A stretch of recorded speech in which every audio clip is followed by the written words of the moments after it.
Hello friends, అందరికీ నమస్కారం. ఎలా ఉన్నారు? ఇవాల్టి వీడియోలో ఇప్పుడిప్పుడే వస్తున్న మరో బ్రేకింగ్ న్యూస్ గురించి తెలుసుకోబోతున్నాం. అత్యంత తీవ్ర రూపం దాల్చనున్న బిఫోర్ జాయ్. అరేబియాలో ఏర్పడిన బిఫోర్ జాయ్ తుఫాన్ అత్యంత తీవ్ర రూపం దాల్చనుందని భారత వాతావరణ శాఖ హెచ్చరించింది.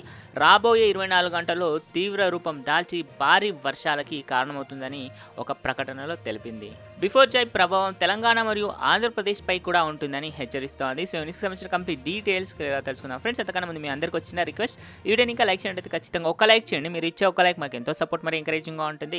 అదేవిధంగా కింద కనిపించే సబ్స్క్రైబ్ బటన్ పైన ట్యాప్ చేసి పక్కన బెల్ ఐకాన్లో ఆల్ సెలెక్ట్ చేయండి. అప్పుడే మీ వీడియోస్ అప్లోడ్ చేయగానే అందరికన్నా ముందుగా మీకు నోటిఫికేషన్ అనేది పంపించడం జరుగుతుంది. వీడియోలోకి వచ్చినట్టయితే బిఫోర్ జాయ్ తుఫాన్ అత్యంత తీవ్ర రూపం దాల్చుతోంది. బిఫోర్ జాయ్ ప్రభావంతో కర్ణాటక, గోవా, మహారాష్ట్రలో భారీ నుంచి అతి భారీ వర్షాలు కురిసే అవకాశం ఉందని తెలిపింది. అలాగే కర్ణాటక, మహారాష్ట్ర సరిహద్దులోని తెలంగాణ ప్రాంతాల్లోనూ తేలికపాటి నుంచి భారీ వర్షాలు పడవచ్చని తెలిపింది.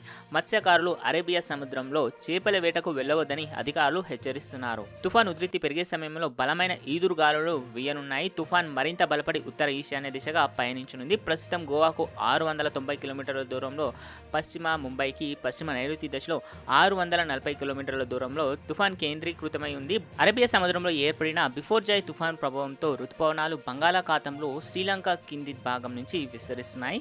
వచ్చే 2 రోజుల్లో ఆంధ్రాకి వచ్చే అవకాశం ఉంది. సో చూసారుగా ఫ్రెండ్స్, తెలంగాణ మరియు ఆంధ్రప్రదేశ్లో రాబోయే 2 రోజుల్లో భారీ వర్షాలు కురిసే అవకాశం ఉందని వాతావరణ శాఖ వెల్లడిస్తోంది. ఈ వీడియోని ఇంకా లైక్ చేయడం ఖచ్చితంగా లైక్ చేసి వీడియోని మీ friends and family members WhatsApp గ్రూప్లో షేర్ చేయండి.